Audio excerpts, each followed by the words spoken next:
open this meeting and let's go around the table and introduce ourselves. And actually, it seems like most everybody here is involved, so around the room. Let's just start. Brad Evans with Chugach Electric. Phil Steyer, Chugach. Lee Favorite, Chugach Electric. Brian Hickey, Chugach Electric. Jeff Warner, Municipal Light and Power. Rick Miller, MLMP. Gary Saliba, EES. Eugene Oring, MLP. Ronnie Dent, Municipal Light and Power. Oh, Jim Posey, Posey Alaska LLC. Amy Dombrowski, Assembly. Dig Train Assembly. Ernie Hall, Assembly. Patrick Flynn. Jennifer Johnston. Dale Nelson, ML. Judy Brady, MLNP Commission. Craig Taylor, MLMP Commission. George Vacalis, Municipal Manager. Dan Kendall, I'm just an actor. Reggie, MLNP. Sean. Oh, hi, Shalon Harrington, Mayor's Office. Okay, and we're all set technically to begin. Do you want to come to the table and start your presentation? Sure. Thank you.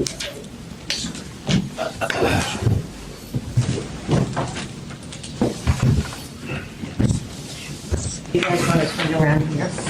Thank you.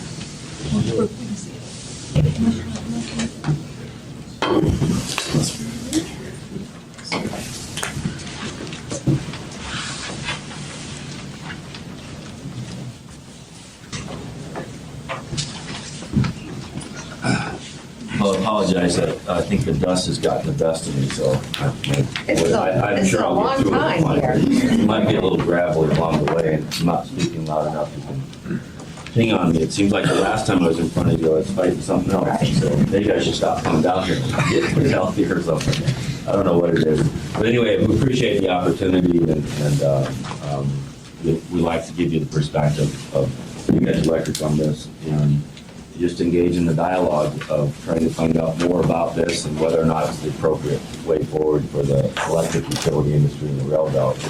And I think a lot of the things that have to happen is you have to take off your hat of, the way things have been done and start really looking out the way forward. And, we've operated the system interconnected now for nearly 30 years and have done a pretty good job, but things are changing. We're going to get into that a little bit.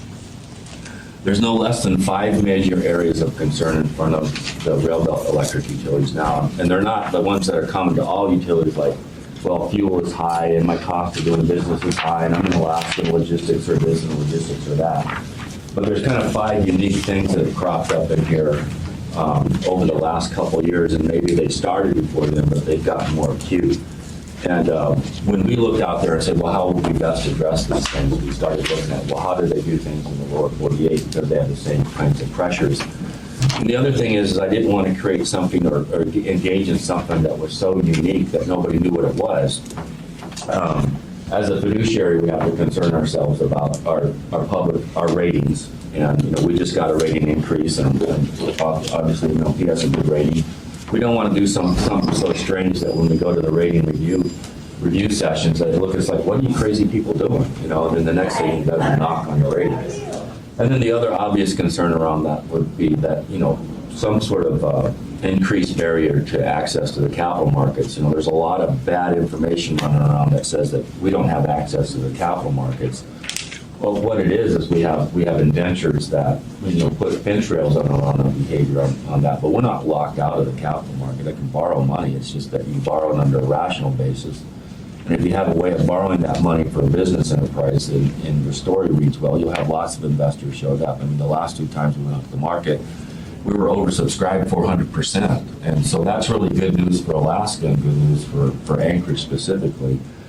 And one of the ways I personally like to look at this is people ask me, where are you from? I say Anchorage. Where's your home? I say Anchorage. And a lot of my viewpoint on this is not necessarily as the fiduciary for the largest electric utility in Anchorage, but it's as a person who comes from here wanting to have an economic bright future for both my kids who are now currently enrolled in UAA and doing quite well. And some of my concern is what happens going forward. How is our economic development going to work, facing all the challenges we have? And then I ran across an interesting piece of information that really quite disturbed me, and that we lead the nation in the cost of energy per capita. That's not a great, I don't want to be leading the race in that one. I think the average was somewhere around 10,500. That's not a place that you're gonna go out and sell the city and sell the community to people that wanna move here, this, that, and the other. Say, yeah, we're one of the most expensive small cities in the United States. It's not a great selling point, and we lead the nation in per capita cost on energy consumption and what it costs to live here. So some of this is the backdrop, so you understand me a little bit better, maybe why we engage in these kinds of things. But back down to the kind of the meat on the bone, we're looking at some issues that have developed here. And one of them is the implementation of our reliability standards. When we interconnected through the Alaska Intertidal Fairbanks, we used to have standards and an interconnection policy between just MLP and Chugach. But when we interconnected with Fairbanks, it changed the game because now another significant player entered into that arrangement. So we went out and we developed standards for that, and not surprisingly, and you'll see this theme is common to the way we approach problems is, well, how do they do it somewhere else that they've been doing it for a long time? So we went out and we looked in the lower 48. And what we found was they had a very mature set of reliability standards that were administrated and they were organic because they changed over time through NERC and National Electric Reliability Corporation. NERC stemmed out of some blackouts that happened on the East Coast, and the Fed said, hey, look, either you guys as an industry get your act together or we're going to do it for you. So everybody's loath to have the federal government step in and tell you how to do things, especially if you're out in the West, because you know how our relationship is with the East if you live in the West. It's even worse when you come north and west. So we just simply took their standards. We're running an interconnected system. There was really no reason to start messing with the engine of those standards, and we adopted them. But we did look through them and say, will this work here? Will this work for Alaska? We're a small system, an islanded system, not heavily interconnected. So we had to make a few allowances for that. We had to make a few allowances where we couldn't really achieve their standards, but we all sat around the table, and the principles were the electric utilities, but largely driven by Municipal Light and Power and Chugach and Golden Valley, and sat around and had a debate about, can we make these work or can we not make them work? And we made them work. And most of this is transparent to everybody in the room. You know, it's like running the airport. You hope they have standards about how to land planes. You don't think about it very much, but they do. And when it works well, everybody's really happy. So we made this work reasonably well, and in fact, we went through 3 national audits here. I organized the last 2 where we had NERC come in and audit us as a collective and as individuals, and there's reports out there, this, that, and the other. But the last time I did that was about 1995. We got pretty good marks on those. Yeah, there were some things they'd like to see us improve, this, that, and the other. So we stood on pretty firm ground with those reliability standards. Well, now today, back to my opening remark that things are changing and things aren't working too well for us. They're not being uniformly followed. So, you know, if I'm going to land at the airport and do a downwind crosswind and crosswind in the final, I want to make sure that all the planes are doing that. Not have somebody go in the other direction. That's not a good way to run an airport, and it's not a good way to run a utility. And we don't have a stick on this. The agreements that we had in place on this were voluntary. I mean, they were for the good of the order. And good people got together and made that stuff work. I'm proud to say I actually got to work on some of those standards and review those. But good leadership, good governance led to the development of agreements that put those standards in place. So now we're not too happy now. We're not too happy that people can just leave the club, so to speak. And I don't use the word club lightly. It creates a problem for us, and I'll get into some of the details of the problems, and Brian's been in the system for a long time too, and he'll get into them in more detail.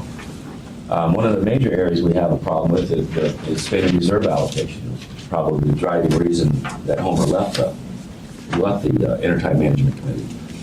So what are we doing in light of the fact that they're not carrying spending reserves to the same level we are? We're just covered. I apologize for that. You know, it looks like, you know, some of the train left the track. Well, it has, and we're looking at ways, well, how do we solve this? We don't have the stick, we don't have the authority to do that. So there's a big problem for us. We've had people that have implemented expansion plans that have actually caused harm. So, you know, Mr. Trainee and I got together and decided to do something, and you guys were part of the system over there, and we built something that caused you harm. And you go, wow, that's not cool. Why did you do that? Because we can, and we wanted to.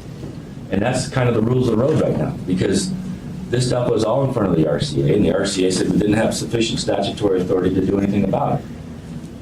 Well, that's just not a good way to run the utility business. You know, so that, you know, having a certificate is not a right, it's a privilege. And I believe personally that that privilege should include some fence rails around your behavior. And that if you're going to do something to harm somebody else that has a certificate that you have to be interconnected with, that shouldn't be taken lightly.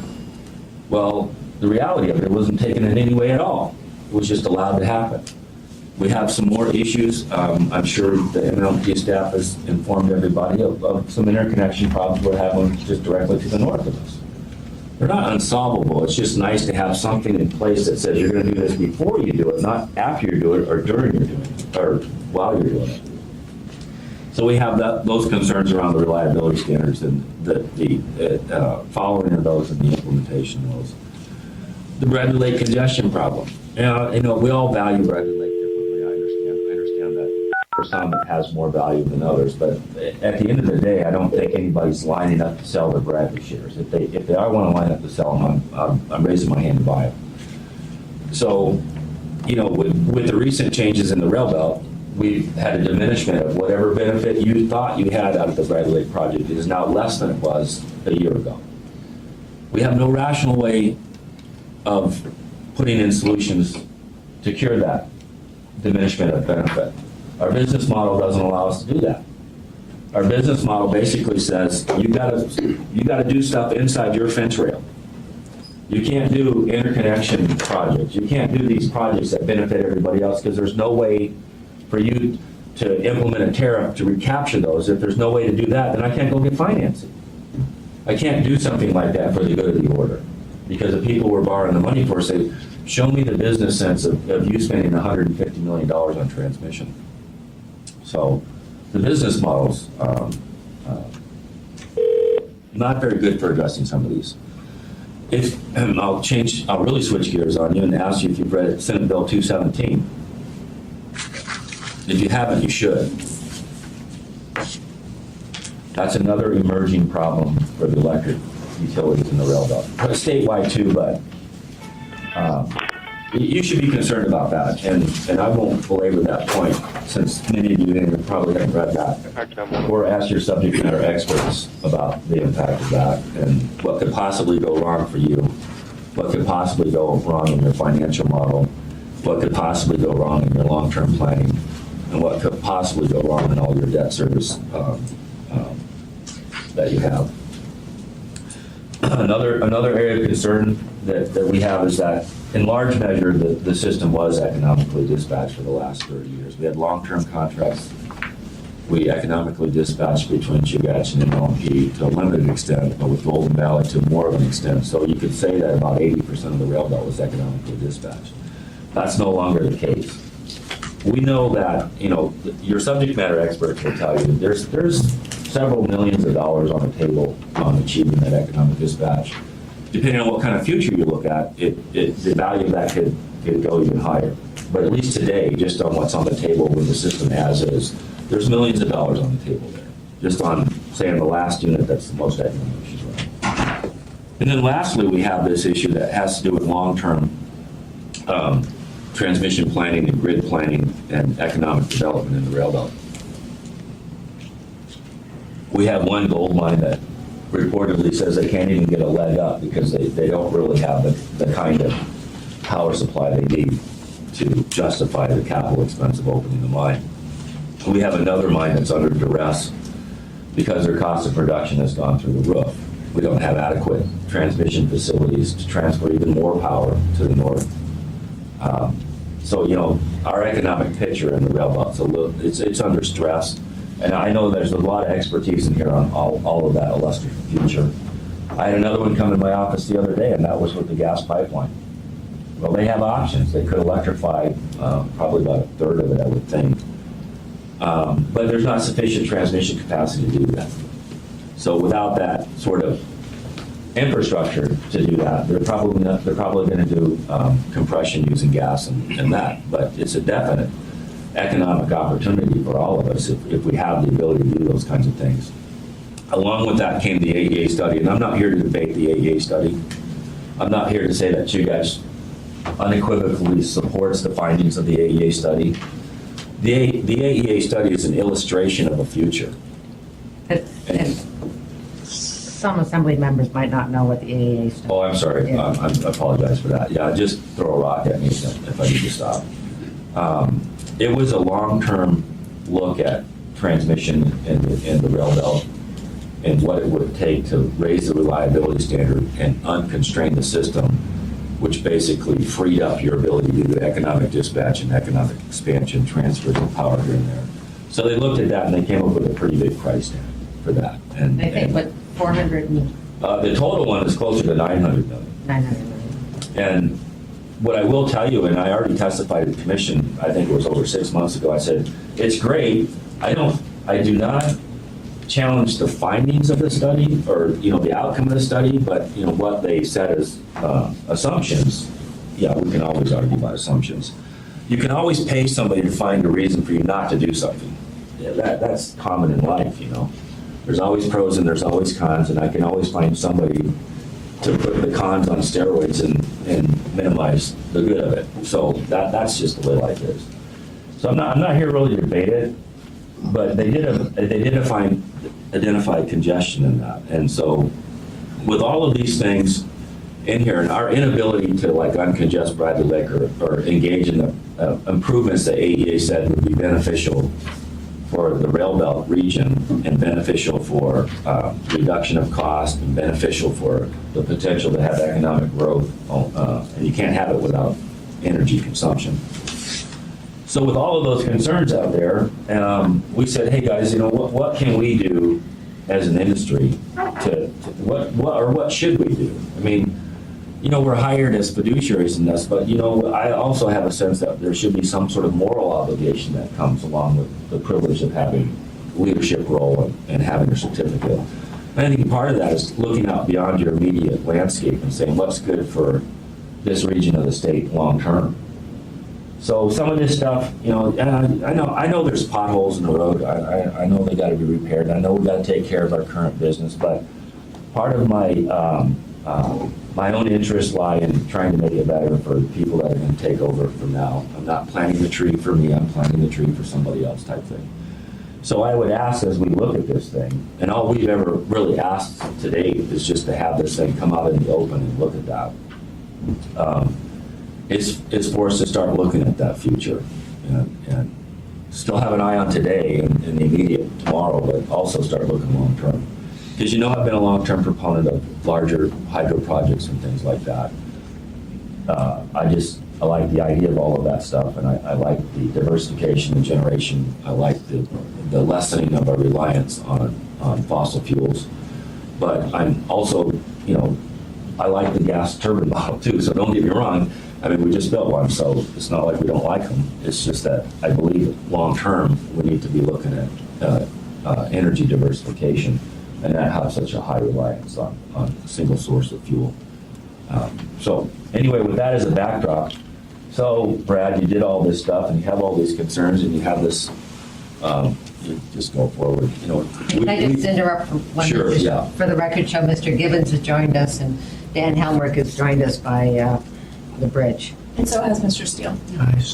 And Mr. Steele, I forgot, in fact, you were here early. I was cool. And Mr. Steele.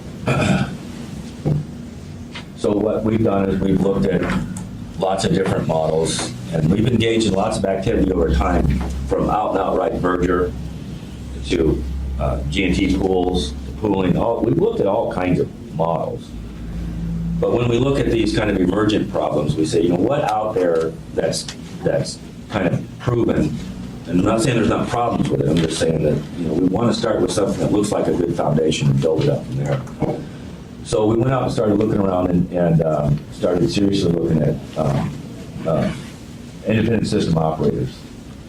And we support, CHUGATS supports an entity yet to meet, the engine of the entity needs to be built that has authority over transmission and accommodates the non-discriminatory open access, which if you read that Senate bill I referred to, that's where that comes from.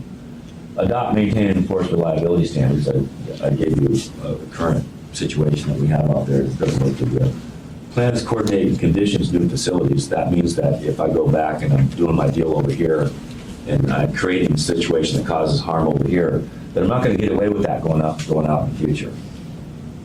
You know, if somebody independent from us says that creates some harm, you can go ahead and do that, but you need to address the harm. So now you have that condition on that. Obviously, the single operator that affords us some reduction of cost, and a universal tariff, which is probably one of the more controversial things. The universal tariff does give us the ability as a collective to start addressing transmission issues. And I would much rather have, in the long run, have all of these transmission issues addressed as a private entity, rather as somebody who's a private entity running down the Juno to try to get public, money that can be used for other things to solve the problem. I do think that as a collective, we have the ability to access capital markets and start moving the grid forward. Because as is today, nobody's going to step out and do it, only in your own little area. And we've done that investigation and found that they met some of our other concerns, that it not be something so queer looking that nobody knows what it is, and nobody can identify it down on Wall Street. So, let me go to the next one. So, they're fairly common.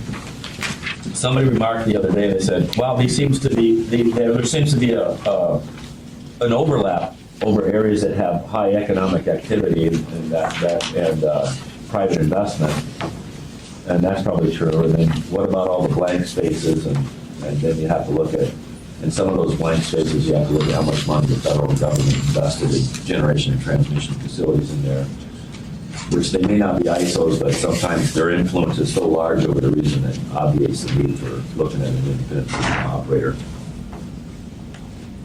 I'm sure there's lots more reasons and drivers to it, but I found that interesting that somebody made that observation. So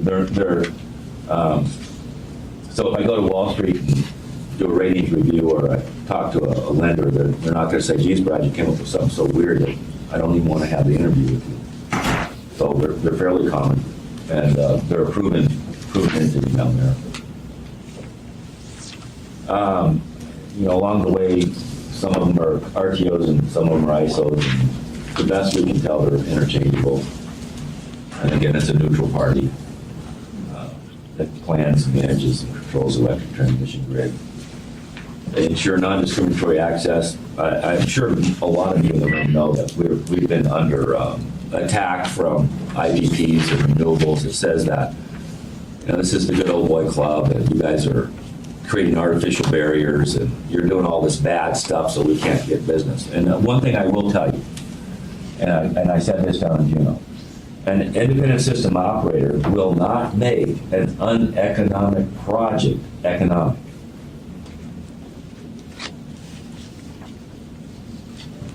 And it does bear worth repeating. Right. An independent system operator will not make an uneconomic project economic. It won't do that. You still have to cut your deals with these people, and if they're not economic for you, then I hope you don't do it. This does not force you to do it. This just levels the playing field so they can't go behind your back and start having legislation passed, this, that, and the other, that all of a sudden you wake up one day and you're forced to do it whether you like it or not. So this gets this out in the open. That day has come and gone in the lower 48. I mean, these models are 20 plus years old down there. So if you don't think that that's a current issue, I'll again refer you to Senate Bill 217. So that whole issue about non-discriminatory access and that is undertaken in this arena. Another important thing that was a constant barrier from us from moving the industry forward was, well, we always had to deal with asset transfers. Well, what do you do with the debt and all this? The independent system operator doesn't own any of your assets. That's another really important distinction. So I don't have to worry about that.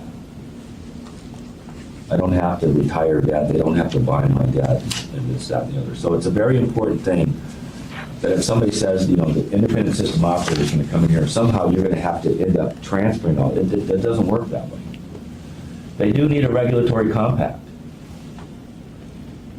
The Intertie Management Committee, which is the governing body over the reliability standards, does not have a regulatory compact.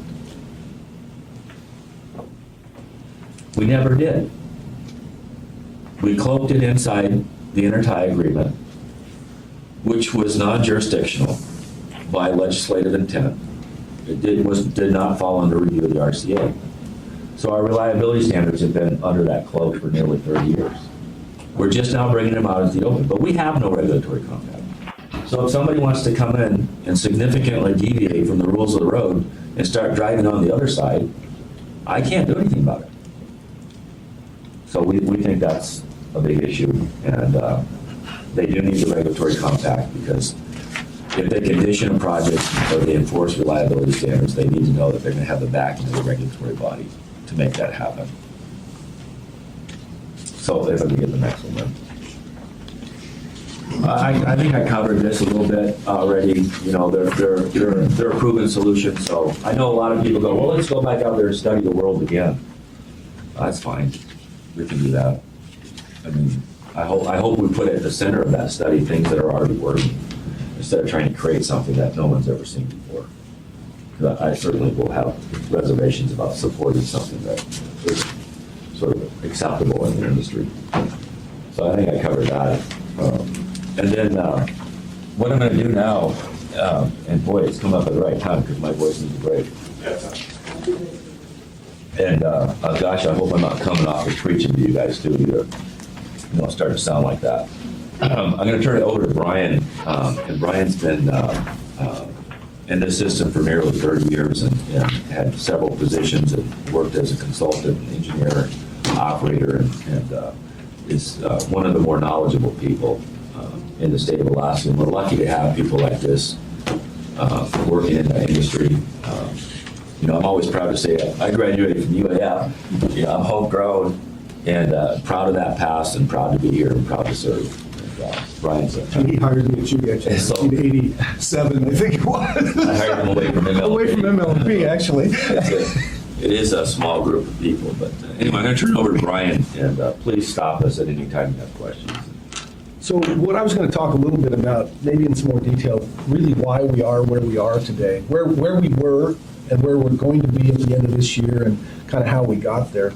And just sort of as an electrical primer, I'm an engineer, so if I get too engineering, just throw a paper airplane at me or something and tell me to shut up. But something to keep in mind when you talk about the grid or the transmission system and the generation system in the rail belt or anywhere in the Western Interconnection of the United States or the Eastern Interconnection or in Texas, is that the entire system is one machine. And what we mean when we say that is that if you start a pump motor in Fairbanks, the governor at Bradley Lake down on Kachemak Bay will respond to that change in load. So, and all the machines, whether they're in Beluga or at Kachemak Bay, Breese Lake, up in Fairbanks at North Pole, they all spin exactly in synchronism all of the time.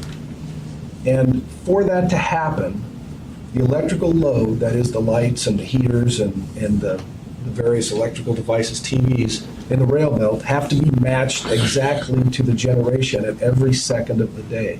And this happens on a millisecond time frame, a thousandth of a second time frame.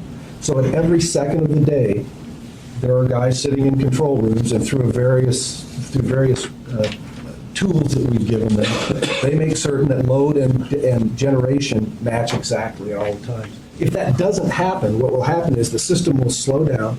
What they call the frequency, 60 cycles a second, will begin to slow down, and the system will eventually collapse and black out. And that's how you get a cascading blackout. If someone isn't matching load to generation. So if you keep that in mind, as I go forward here, I'll kind of walk through the rail belt to refresh those of you who aren't aware of it, and some of you may be. On the Kenai Peninsula down here, we have a load generation area. Bradley Lake is located on Kachemak Bay right there. There's what we would call a load generation region. And it's Homer Electric and Seward Electric service territory, and Chugach's service territory actually goes down to Cooper Landing here. And that group of, that load generation area is tied to the anchorage by a single green line, which is the 115 line that runs along the Kenai past Girdwood. Then we have the central region, which includes Matanuska, MLMP, and Chugach, all the way over to Beluga. And that load generation area is tied to Fairbanks by a single line. And then up north, we have the Fairbanks region north of the range, which is a separate load generation area. Although what you have to remember is because we're an interconnection, all of these areas have to remain in synchronism all the time, or you can't transfer electric power and you collapse. The transmission lines are much like the drive lines or the drivetrain in your car. You can't, all four wheels spin in synchronism, and that's because the engine turns the drive line, and the drive line turns the axles, and the axles turn the wheels.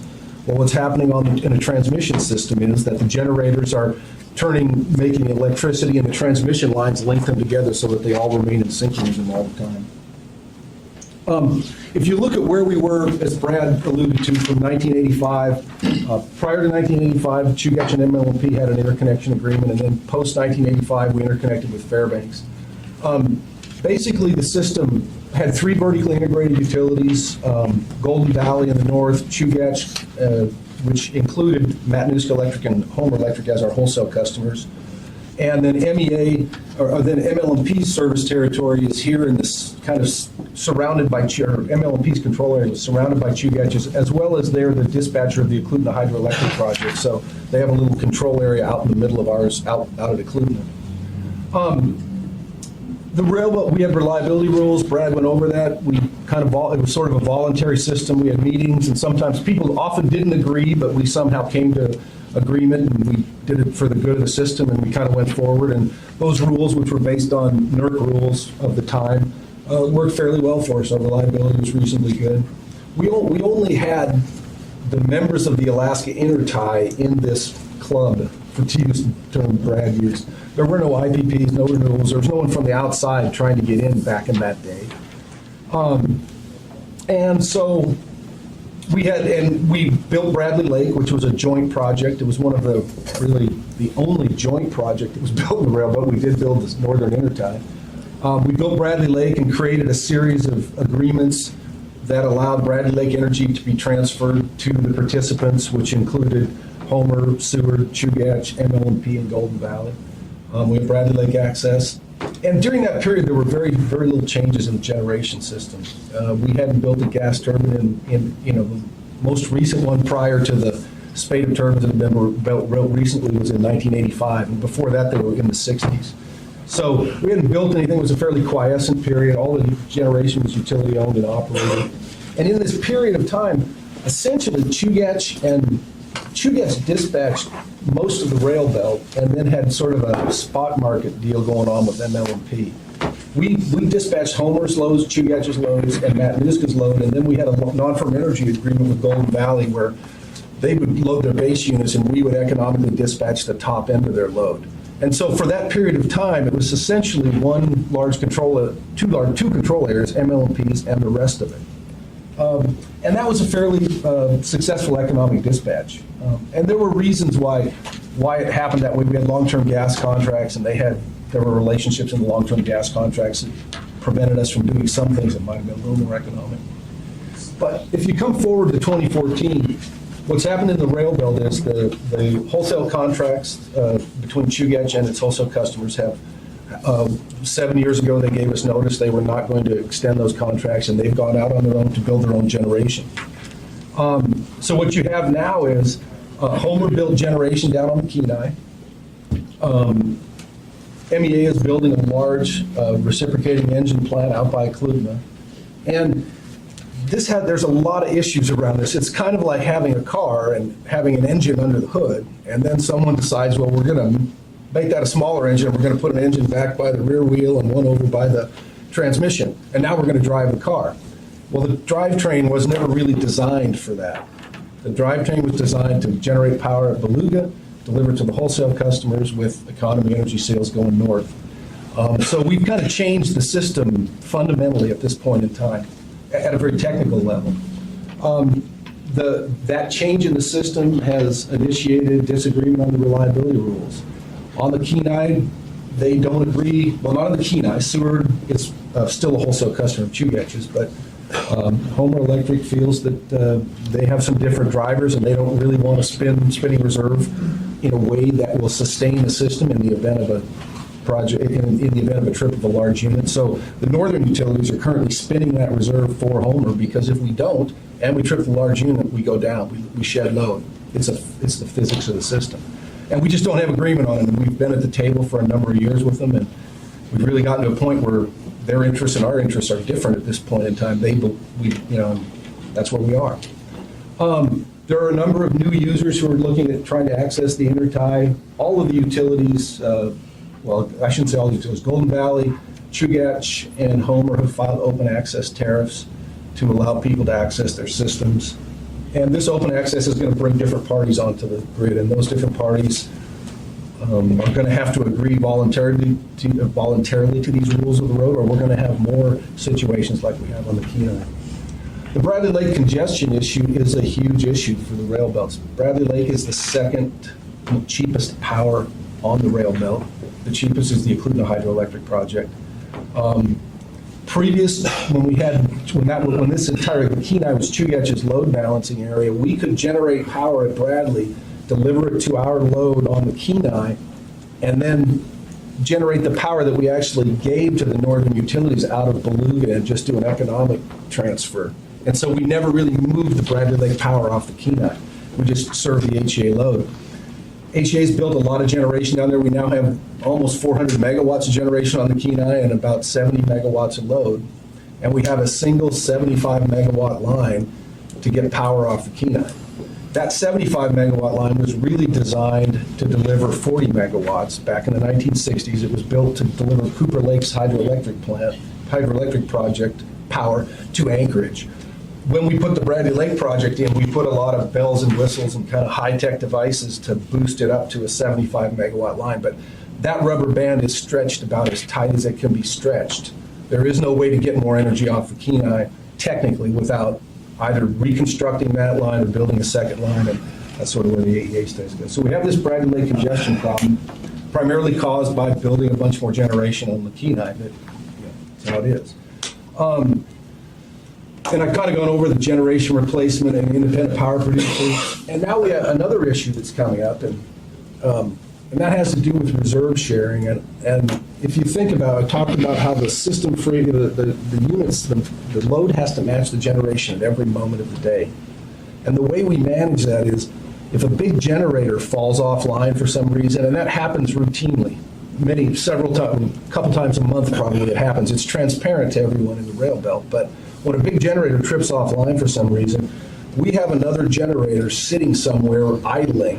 It's like your car idling in front of your house to pick up that load instantaneously or as quickly as we can and keep that load generation balance matched.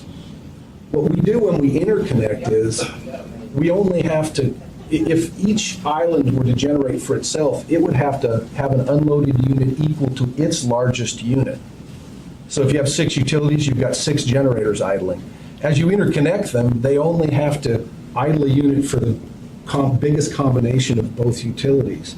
So what we do now is, in the rail belt, we have 1 unit idling to cover 100 megawatts, which is the largest single contingency of the entire generation. Now, it isn't exactly 1 unit. Every utility contributes a little bit to that problem.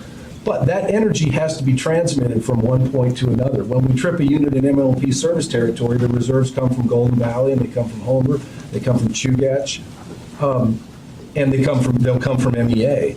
If we trip a unit in MEA service territory, the reserves are going to have to flow in that direction, from the other utilities to that utility to support the frequency, so we don't all go down together. There are no agreements for to ensure cost recovery for the transmission system to move the reserves throughout the rail belt. In the old days, prior to 2014, Chugach owned most of the transmission, Chugach and GV, and we just moved those reserves as part of the deal. But what we're doing is, as we begin to break apart, people are not going to be able to have access to their reserves unless the transmission facilities are maintained and continue to be paid for and maintained. And that's a big issue going forward, particularly for Chugach and for Golden Valley as well. So that's kind of where we're at in 2014. The rail belt's changing. Well, we think this drives some needs. We need to get back to universal reliability standards, and we believe they have to be mandatory. You can't have some people who decide to drive on the left side of the road, some people decide to drive on the right side of the road. we have to have a set of rules of the road that everybody is required to agree to. We need an independent authority to enforce those rules. Prior to this period in time, Chugach and Golden Valley and MLP sort of, we worked it out. But now we're going to have 5 people driving the car. We used to have 2 and maybe sometimes 3, but we all sort of agreed. Now we have 5 people driving the car, and a couple of them are teenagers who just got their licenses, and we're going to have to make that work somehow. We think there needs to be an independent authority that can actually enforce the rules. Long-term planning, we really need to do some long-term interregional planning. And right now, the AEA study is a good start. They looked at interregional planning. They looked at some transmission improvements. Like Brad said, for that specific case and that point in time, I worked on some of the production costing models with them and helped them with them, as well as did MLP and MEA, HM, and GB. They're accurate for the assumptions that were made at that point in time, but that's just a point in time. But they identify interregional improvements that we need to make. And right now, our business structures don't allow us to do that. Chugach service territory is South Anchorage to Cooper Landing and over to Beluga. If it's an improvement outside of that area, it's really not in our best, unless it's in the best interest of our membership, we certainly wouldn't do that. And nor would MLMP. But your reserves come from Bradley Lake to here to support it when you trip a unit at Plant 2. Somehow the infrastructure between here and there has to be developed. And right now, that business structure just doesn't exist in the rail belt. Economic dispatch, Brad talked about it a little bit. Back of the envelope, there are millions of dollars to be saved in an economic dispatch under a future where there's multiple transmission links between regions and if the inequities in the price of fuel in Fairbanks and Anchorage continue, there are probably tens to hundreds of millions of dollars of savings in economic dispatch. But you can't get there unless you make some of these interregional improvements, and you can't make the interregional improvements unless the business structure gets you to that place.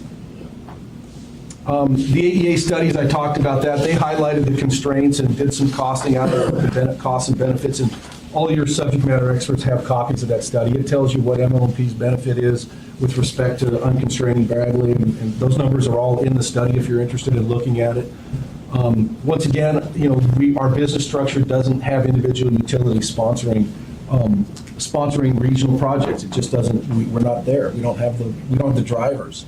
And I did talk about multiple transmission tariffs to some degree. Most of the interconnected utilities have filed open access agreements. But even then, if you try to get on the system at Bradley Lake and move power to Fairbanks, you're going to have to negotiate a rate with Chugach. You're going to have Homer with Chugach. You're going to have to negotiate a rate with MLP, perhaps if you were transversing their system, with MEA and with Golden Valley and the state.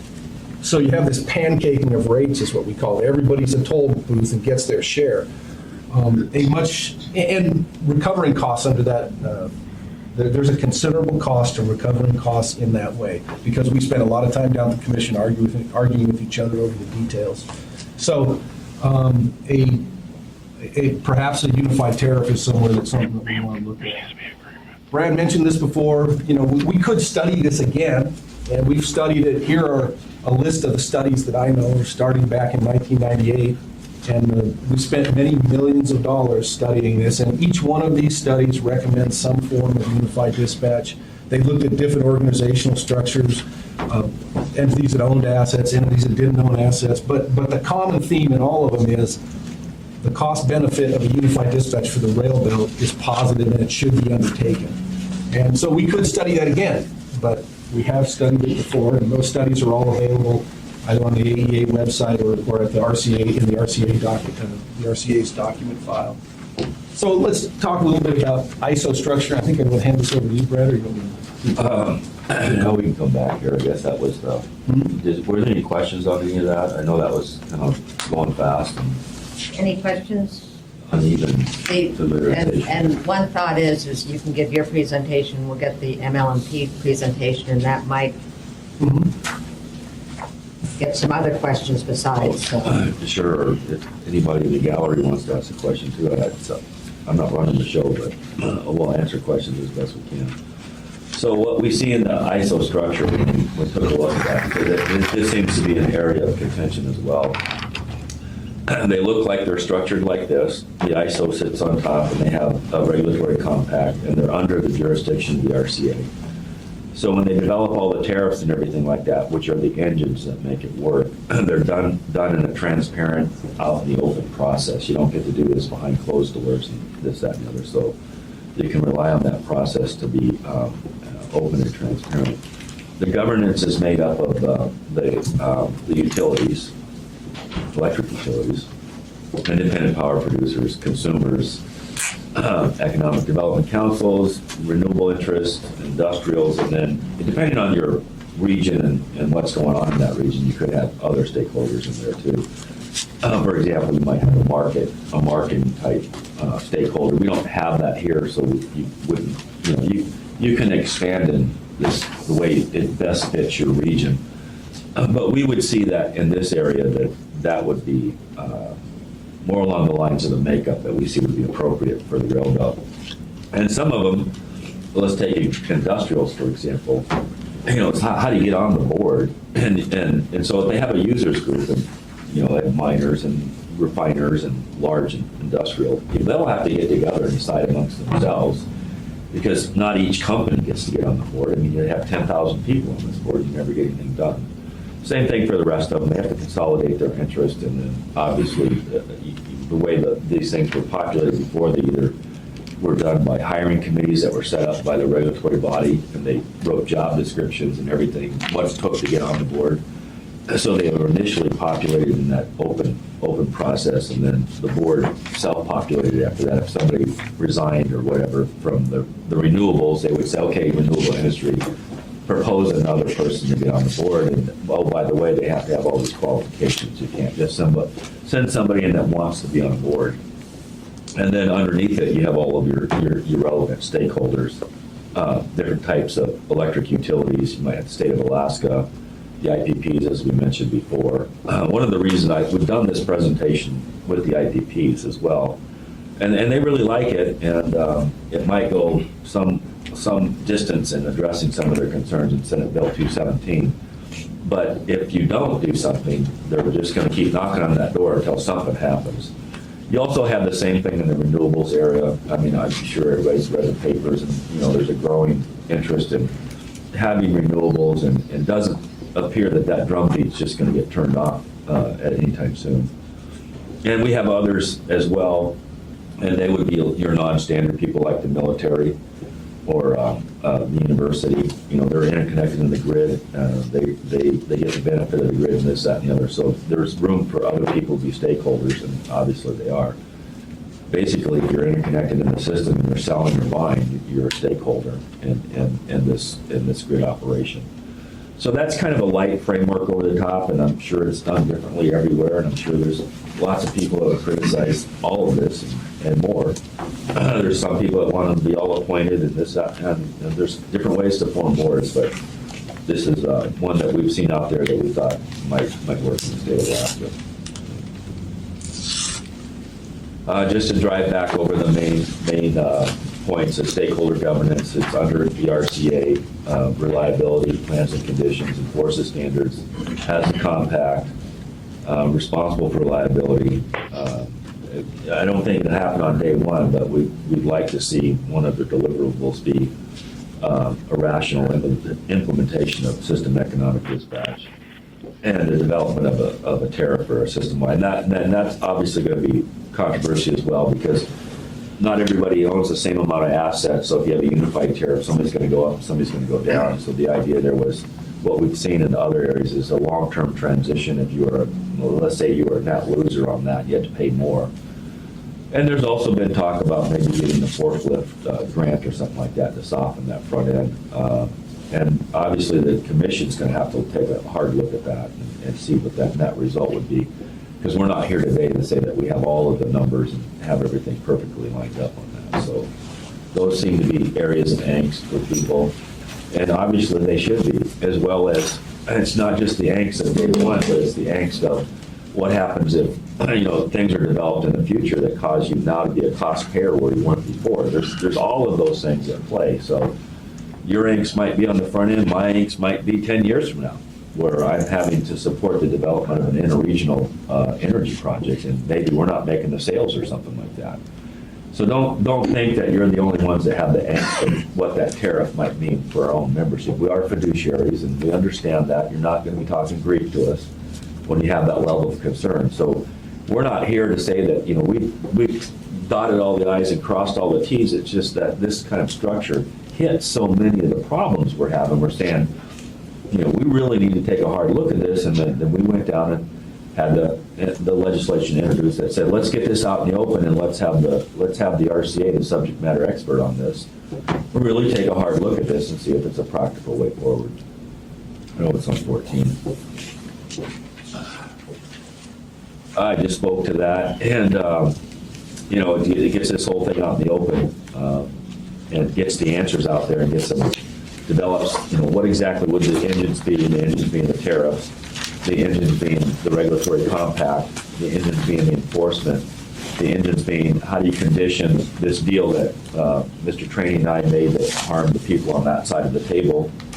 What kind of engine is going to get developed to address that kind of thing. All of that needs to be done. I don't know that we can just forklift in what happened in another region, like ERCOT or something like that, and says it's going to work perfectly here. I'm not convinced of that. I'm not here to try to tell you that I'm not that naive. There'll be some hard looks and some hard knocks and a lot of discussion, but at least it'll be out in the open. And if you don't have some plan, if you don't like this plan, I think you have a moral obligation to start telling me, well, then what is the plan? Because these problems aren't going away. I can find plenty of people coming in full of poop and don't know what I'm talking about, and that's a bad plan. But what happens is, the next thing you know, I know they leave the room and going, it's just like when you have staff working, don't just bring me the problem. Bring me something to do about the problem, bring me a solution to it. So I'm asking you, if you don't want to look at this, what is it that you do want to look at? Don't just tell me that it's a bad idea to start to look at things that can solve problems, because that's really all this legislation does. There's another one there. So I don't think they're going to pass. There's been significant resistance from some of the people that aren't following the rules of the road today, and they have key legislative positions, and they've effectively already killed the legislation in my mind. Might not be the appropriate way to say it, but it's not going to pass. So problems are going to persist. What do you want to do about it? I think one other thing that you might be familiar with is there's been discussion about kind of a joint dispatch with MEA, Chugach, and MLMP, and just trying to see, is there some benefits in doing that in the near term? And, I guess the ISO is kind of a longer term vision, but we have been asked by MEA to take a look at dispatching their system because they've got immediate need. So rather than having another dispatcher in the system, it does make sense to try to do something jointly. And they have asked, since you've got MEA on one side and Chugach with MLMP in the middle, it seems only natural that we try to do maybe a joint dispatch or one control center or one balancing area. So that's something that we don't have perfect answers for yet. We're running some modeling, looking at what the benefits are, and so we hope to get back with MLMP staff and try to bring some options forth to see, does this make sense or not? So it's just something that's on the horizon, and we'll be back to you with more information. And one other thing along those lines, and I don't know how many, if you're aware of it, but for 10 years now, maybe more, we've been, Chugach and MLMP have operated a combined SCADA system. We bought a system and have a common database. So for MLMP and Chugach to do, whereas, some of these RTOs and ISOs that were formed in the lower 48 go out and construct a bunch of infrastructure. We have that infrastructure in place. Really, it's a simple database change for Chugach and MLMP to begin economically dispatching their systems together. MEA has bought a SCADA EMS system from the same manufacturer. They didn't buy the module of software that would integrate, so they would have to purchase that software module. But once again, they're on a common database with us, and we have communications in place. The infrastructure to actually run a system-wide economic dispatch is there today. The structure isn't there.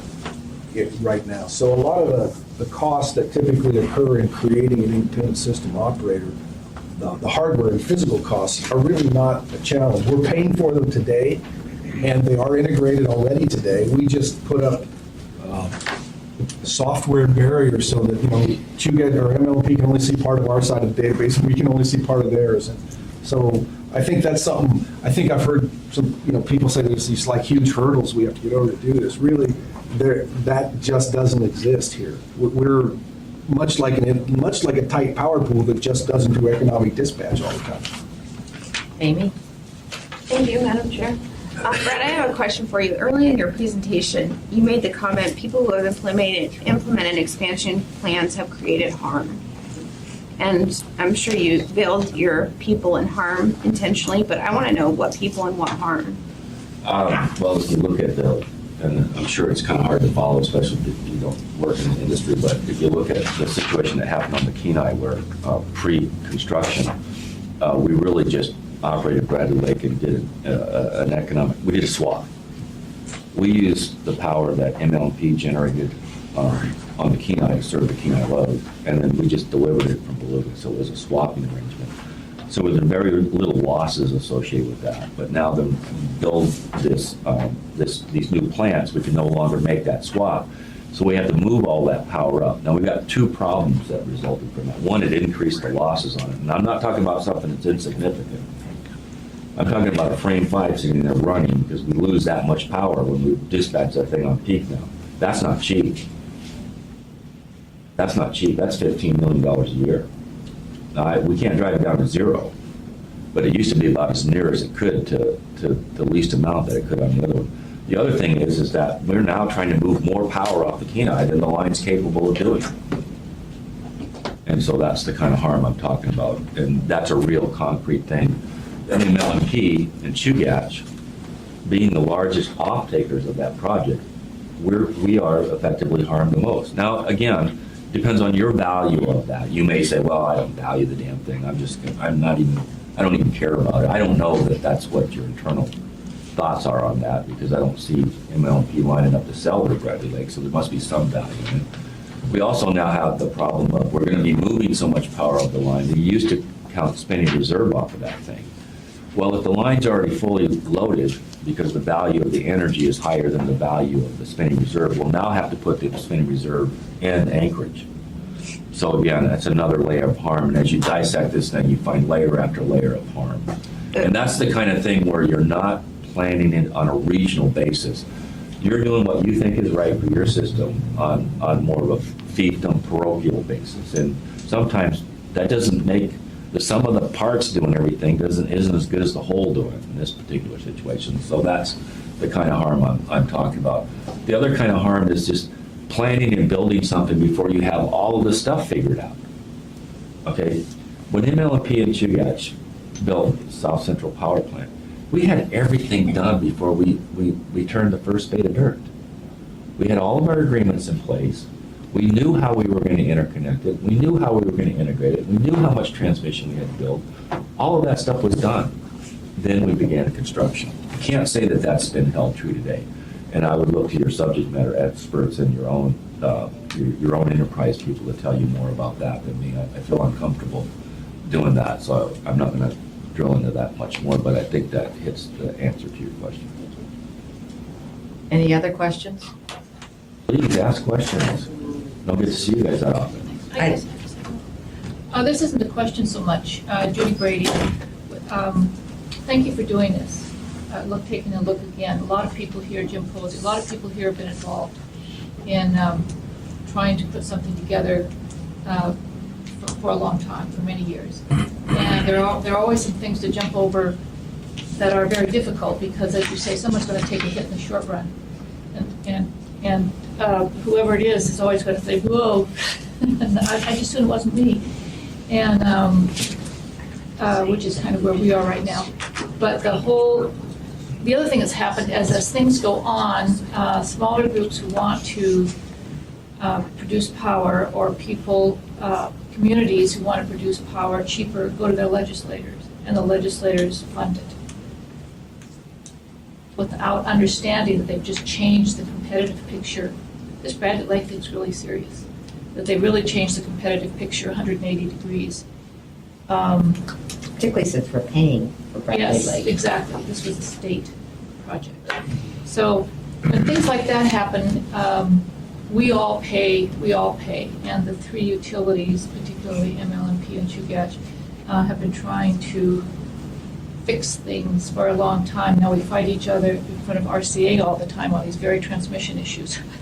About half the issues we fight about in front of the RCA has to do with transmission.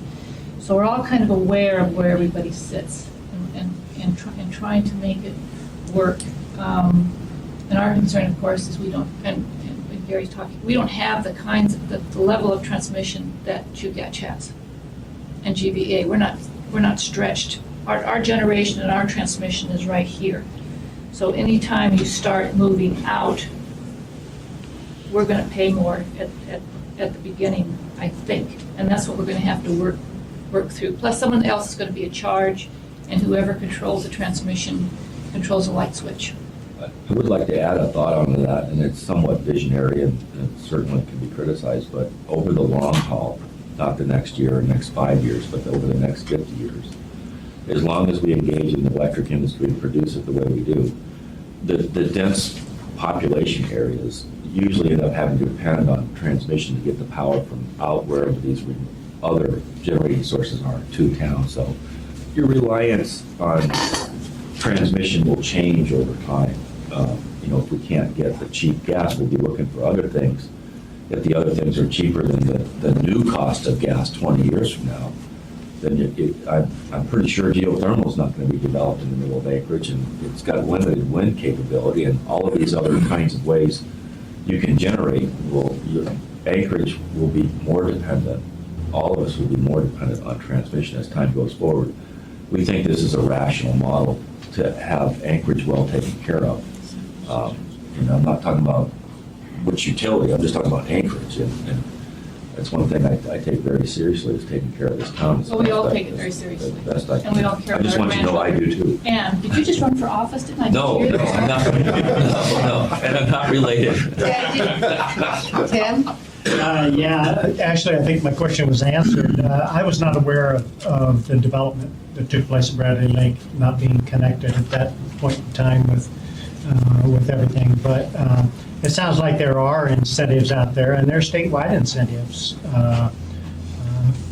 for people to do their own independence, like the development's going to take place in Kiski and the demand there. And I'm sure the Homer Electric is looking at the capacity they now have down there to fill that need.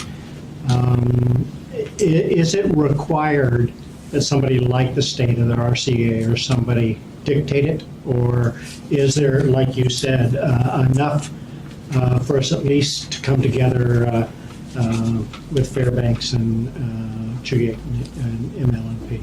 Well, I'm not sure I'm going to have a perfect answer for that, but you could sit by and do nothing, and I'll guarantee you the state will go right to the kernel of your observation question.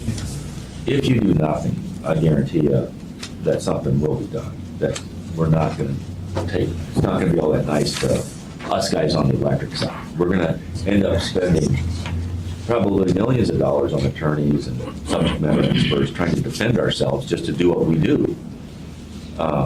Change is coming. It's come to the west of the lower 48, and I would always rather it be a private enterprise answer than it be mandated legislatively to me. Well, this is- And so I think us trying to do something that helps us is a better way to go, and I don't know if that answers your question, but I It think. just looks to me like the incentives aren't there for everybody to come together without some, I see. somebody Yeah. overall to Yeah, say, hey, yeah, do it. Yeah, right. That regulatory compact, because, and again, we have to look at the incentives to join. We do our little piece, but. Yeah, but we could do our little piece, and you could have to look at all the engines I mentioned to make it work. You have to look at the hurdle and barriers for some people to get in and things like that. But yeah, there have been in some other areas when they develop these things, incentives to participate, whether they expand their business profile or what that might be. I don't know what will work in the state of Alaska to get everybody to salute the flag, but it's always been a problem, and so I don't know what the answer to that one is. So I Good look, question. I hate to interrupt, but I look, we're getting close to a time problem, and maybe we should have MLP, the white paper presented, so in case there's some questions for both after this. Sure. All right, thank you.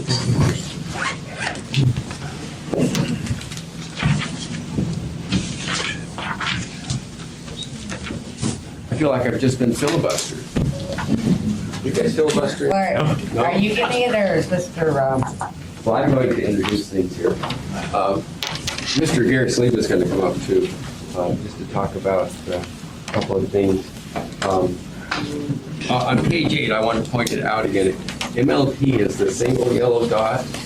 The other yellow dot is the Clinton Hydro Plant, which is jointly operated by MLP, Chugach Electric, and Matanuska Electric. MLP has 20 miles of internal transmission lines and 35 miles of shared transmission lines that go out to Clutha Lake. Keep in mind that the MLP business model was built correctly.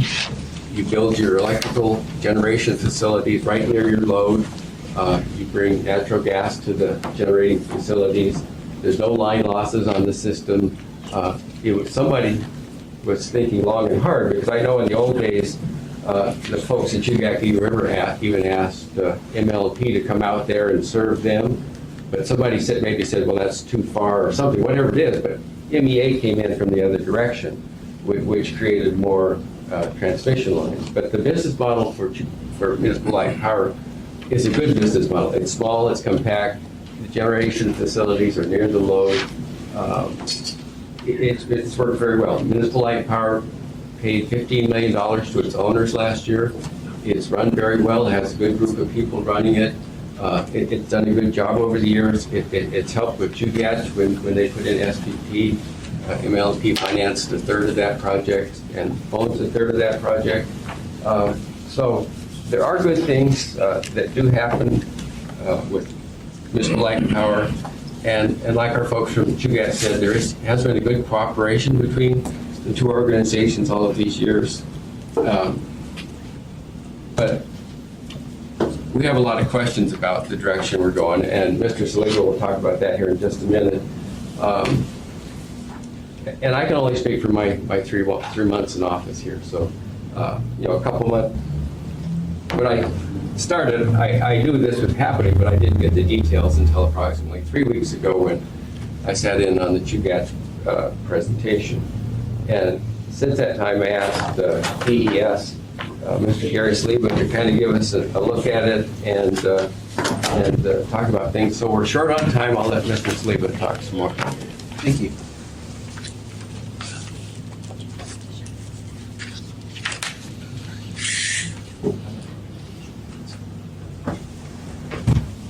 Good afternoon.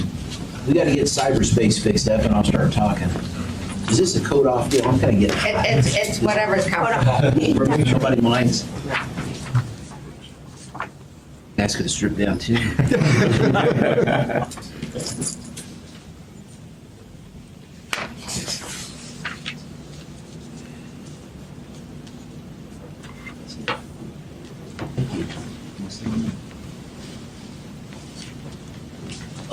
Well, as Dan said, my name's Gary Saliba. I'm with EES Consulting. We've been the engineer of record for MLMP for about the last 15 to 18 years. So as engineer of record, we do the triennial report to make sure that the system's being taken care of from the bond holder standpoint. We help MLMP in all the RCA activities, do expert testimony and studies like that. But most importantly, we do the integrated resource plan, the IRP. And the IRP's been the planning document for MLMP now for the last since 2002. And so I've been asked to come up and say, or to critique basically what has been proposed by what I'll call the proponents, which I think Mr. Evans and Mr. Hickey did a good job explaining. And not that I'm supposed to be the bad guy in this, but for every story there's two sides. And MLMP's asked me to come up and talk with you about how the ISOs work typically in the lower 48, because we got a lot of experience with that. and talk about from MLMP standpoint, whether it looks like it's a good business model to proceed with or not. So that's my job today. And I did a white paper, which I don't know if They have a couple. okay. I did a white paper last week on what we think about it. What I've got today is maybe a 15-minute pitch, if that's okay? 5 or 15? No, 15. I just said fine. Grandpa always said, don't outstay your welcome, so I'll keep it to 15. If you want to talk, that's great. So, with all that said,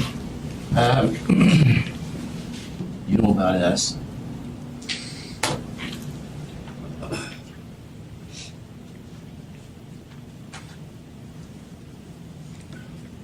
I think Dan did a good job of talking about the history of MLMP.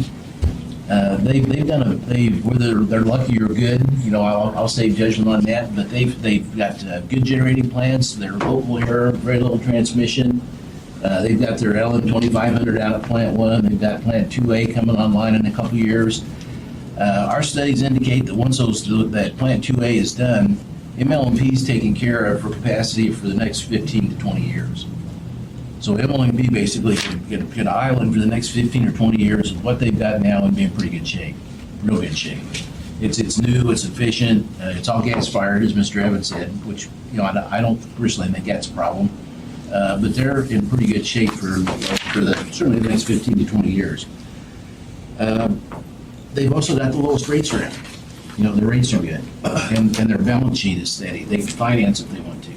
I think that from a strategic standpoint and a business standpoint, they are definitely in very good shape. The other railroad utilities, I wouldn't say, are quite in that same position. I agree with Mr. Evans' comments about some of the activities by some of the other utilities building generation. Generally speaking, before somebody can interconnect to a system and build a generator, they have to take care of all the downstream problems. You just don't put one up and say, I hope I can get it out of here. All that's got to be done ahead of time, and apparently that wasn't done. And I don't think that's TruGet's fault, but it's certainly not MLMP's fault either. Typically down in the lower 48, and frankly at the RCA, the higher principle is that cost causation. If somebody causes you to incur a cost, they have to pay for it. And the other higher principle for cost allocations is benefits are how you allocate cost. Those who benefit should pay cost proportionally. And to get ahead of the script a little bit, one of the concerns with ISOs down in the lower 48 is that they do have what they call a postage stamp rate, where they just take all the costs and put it in and everybody pays the same rate for using the transmission system and ancillary services. The problem with that is that the benefits of the ISOs are not proportionate like that. And I think the studies have been done up here on the rail belt show the same thing, that the benefit costs per the studies have been positive, but the benefits across utilities are not the same.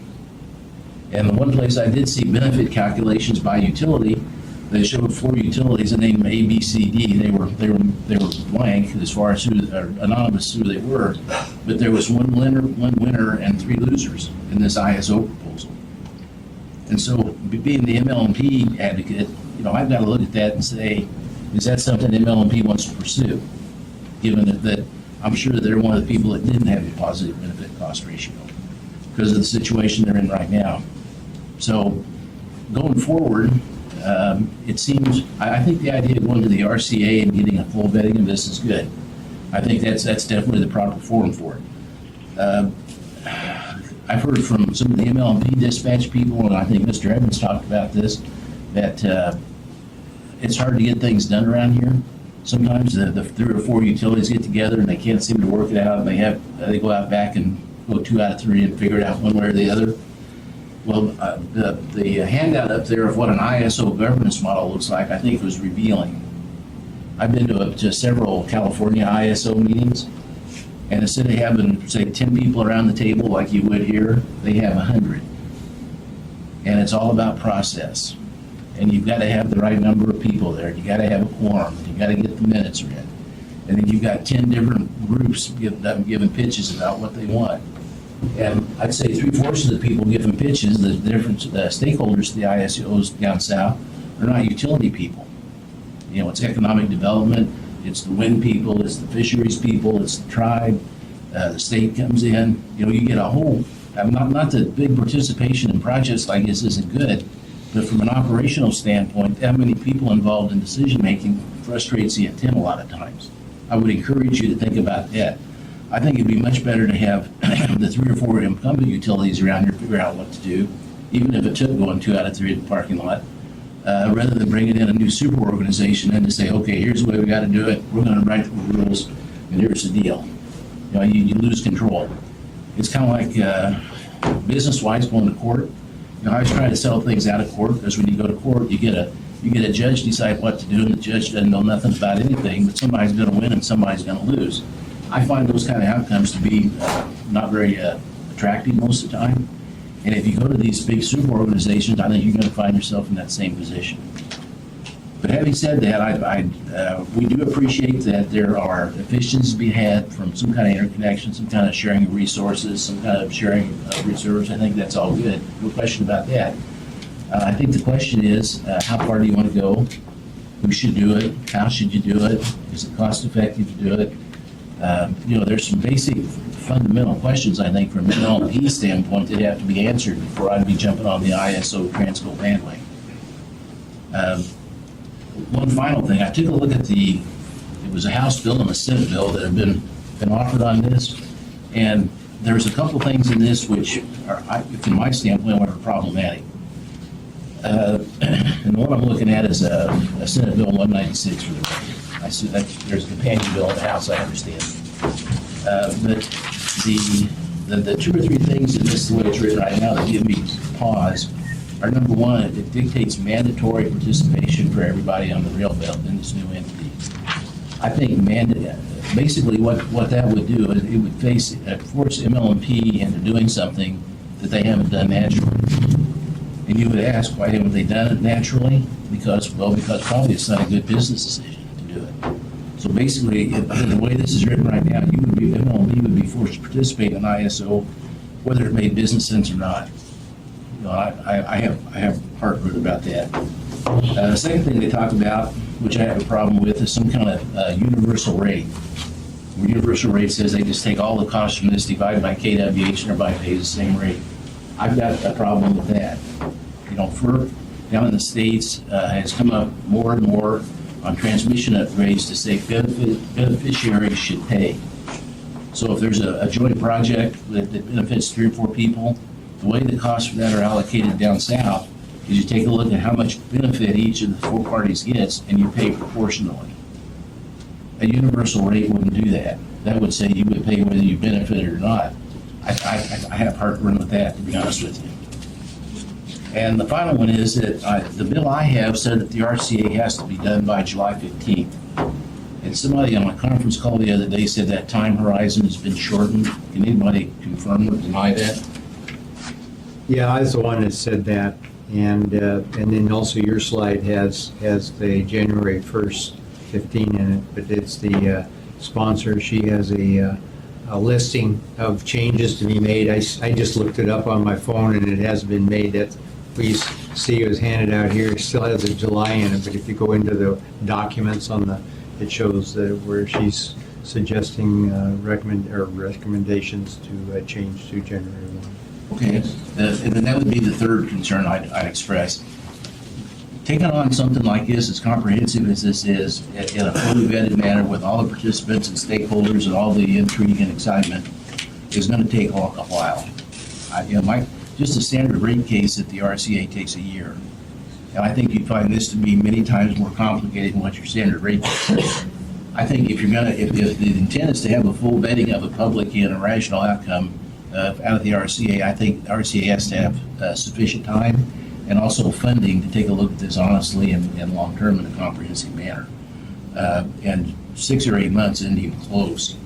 I'm not sure that this July 15th of 2015 is long enough either. It might be another 6 months on top of that. But again, if you want the RCA to be the adjudicator of this and a rational outcome with good input, you're going to have enough time for the RCA to do that, as well as suggest some kind of, I think it's probably state funding to pay for the RCA to get an expert in and model everything and take a hard look at it. So. Any questions? I've got a lot of them, but the bottom line is, it seems to me that some joint entity or some entity is going to have to take on comprehensive planning for transmission. You know, a Klutna, theoretically, that was the start of electric generation, I guess. And Eagle River, even though Klutna is north of Anchorage, you know, Eagle River gets its power from Matanuska. And it just seems to me, yes, there are some disincentives for particular folks, but the bottom line is either they are able to work together to solve them, or somebody's going to take it away, and somebody should take it away. Yeah. And I've got 2 power lines going down Arctic Boulevard. One's Chugach Electric, and one's MLNP. And so it's all electric as you drive down the road. But I mean, there are things happening in the state that are going to dictate that we cooperate, or there's going to be built-in inefficiencies and built-in, competition. And I'm not sure competition in this regard is good. Yeah. I think another point that Mr. Evans made, which was a good one, is that if MLMP doesn't like this proposal, I think the onus is on MLMP to come up with one they like. And that, I think the RCA is the forum for that. This proceeding they're talking about, CEA comes in and says, we want the ISO, and MLMP, I think if they don't like it, needs to come in with their own idea about how to fix it. I agree with that. I think you just can't say no. Something has to happen. There are efficiencies to be gained. I'm just not sure that this proposal that's laid out is the way to go.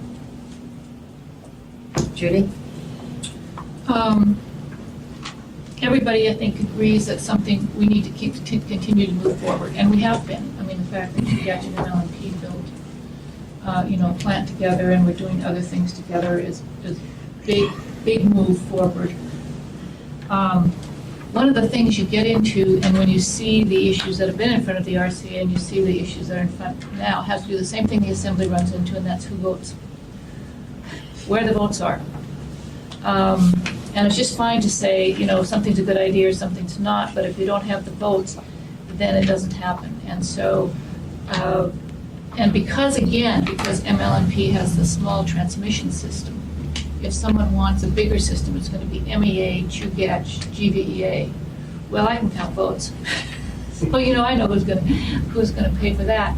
And maybe rightly so, and maybe especially if it could be that people who didn't get, that we would pay less and other users would pay more, or however, you were going to work that. The other thing is that in this state, we've tried several times to have ownership. I see AEA would be sitting on this. AEA, 3 or 4 years ago, when we tried this, told utilities publicly that we are not going to build another transmission line as a state unless you vote for this, unless you let us run generation transmission for the state. Well, that's not a good thing necessarily, but now we're just doing transmission, and now they just have a piece of it, not the whole thing. So that's a huge move forward. But what we wanted to make sure that everybody understood our issues. I think the presentation is good. I think there is a way forward where we can make something work, and especially if we have another year. I didn't know how fast this was moving in the legislature, but to sit down and have some serious discussions about some of the things you talked about, to see what we can do. And I don't know what to do about Homer, because they just, they don't play nice. I just want to emphasize something that Brad kindly touched on. He did it in a very kind manner. The creation of the 2 new utilities is creating multiple technical problems for the existing utilities. HEA and MEA gave 7-year notice to Chugach that they were leaving and going to go do their own thing. There needed to be a lot of subsequent agreements in a timely manner, saying we're going to hook up in this manner, we're going to use this switch, and we're going to build it to some reliability standards, and Brad talked about that a little bit.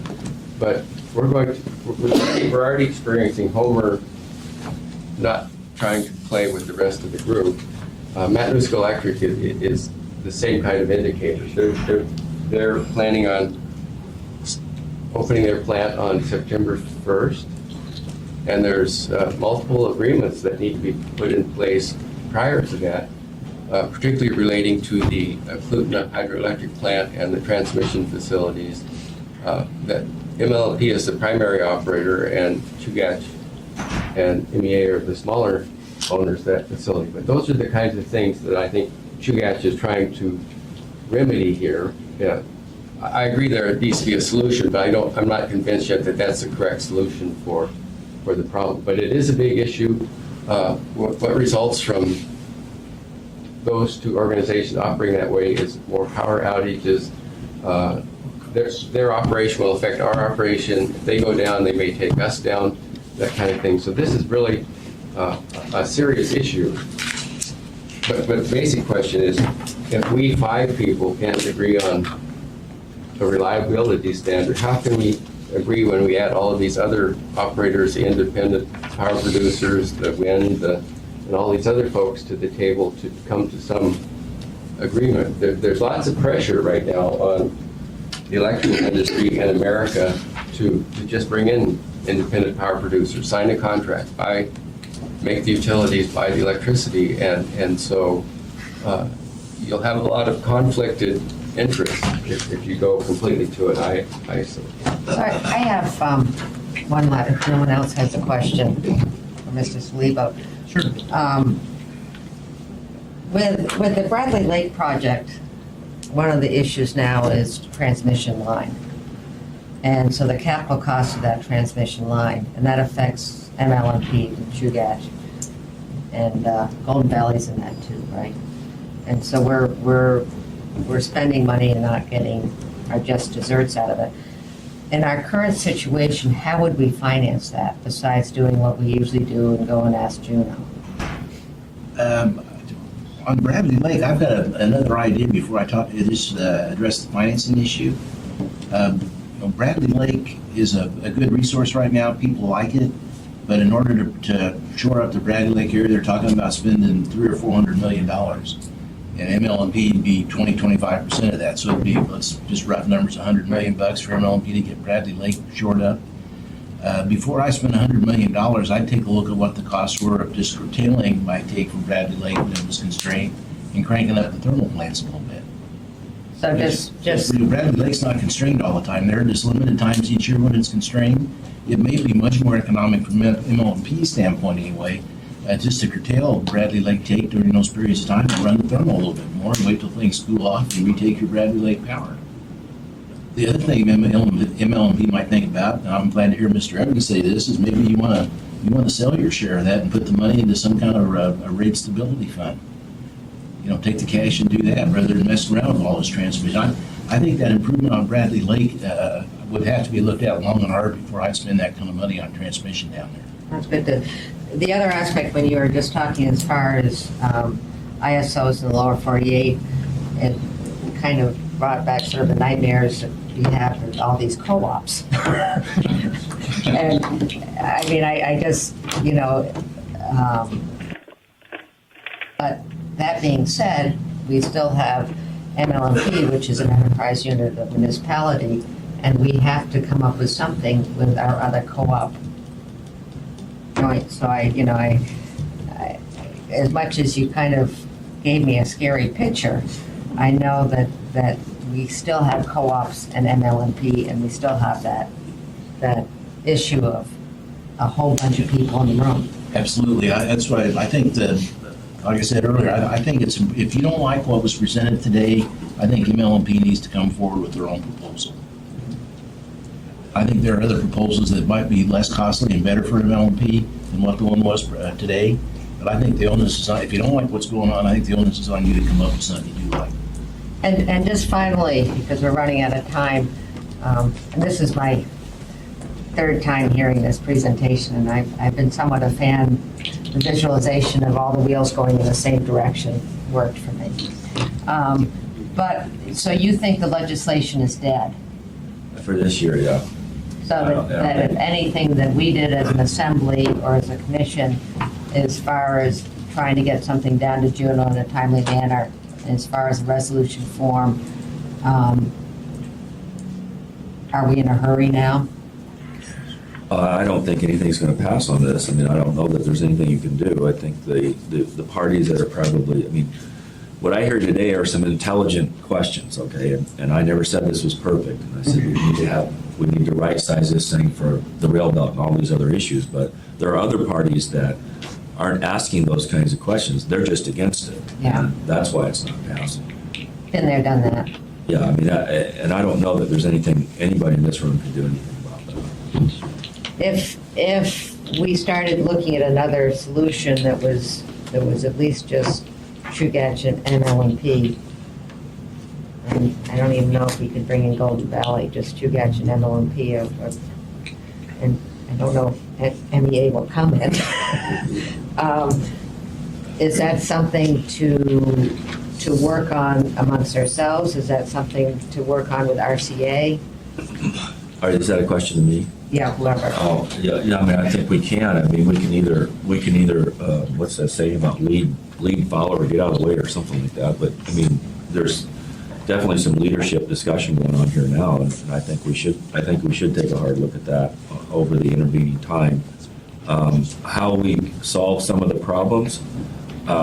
I've worked with Mr. Posey and now Mr. Kendall, and I'm telling you, some of the problems we have that we talked about are just intractable. I don't know what we're going to do to solve them, and so I would hope that we wouldn't just sort of work on one thing, let everything else just percolate along, because these are not self-healing problems, and that's going to be problematic. And then I will ask you, look at Senate Bill 217. We've had a little bit of discussion about other people getting in the room. That's not getting in a room on a nice way. That's coming in with a bulldozer. You better take a hard look at that. And the residents, that is some very earth-shaking legislation for the electric utilities, and they're not going away. So if we're looking at this thing with MLP, I think it's smart to get in front, and so you have some control over your own destiny. I mean, it's the same thing. I'd rather be on the bus than under the bus. Name your poison.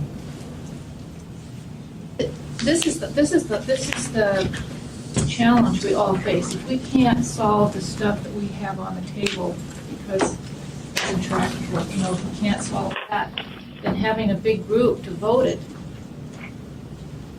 I mean, that's.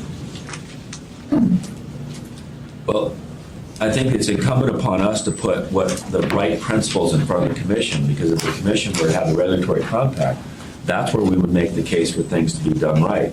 Just simple things like, we can limit the amount, how big this board is just by how it's formed. I mean, we get some hand in crafting this. If you have smart people working for you that say, what I see in the lower 48 isn't working, then great, let's take that and fix it and not have that happen here. I mean, it's all good input. If there's a way to rationalize cost payer, cost benefit, and all that stuff, then great, let's figure out that and put it in to make it work. So I agree with you, Judy, there's a way to go forward, and I think everybody's saying that, and I hope we can do that. Yeah, well, and we've run out of time as far as our allocated hour and a half, but I look to the commission. I think I wanted to share this. I've heard this from the Mayor's Energy Task Force, but I think we need, as Assembly, need to be addressing this. My first taste of it was the Black and Deach report back to the generation, so it keeps coming, and we've got to do something. And I appreciate you coming up, and I appreciate the presentation, and thank you all. And stay in touch as far as what we're looking at. Thank you.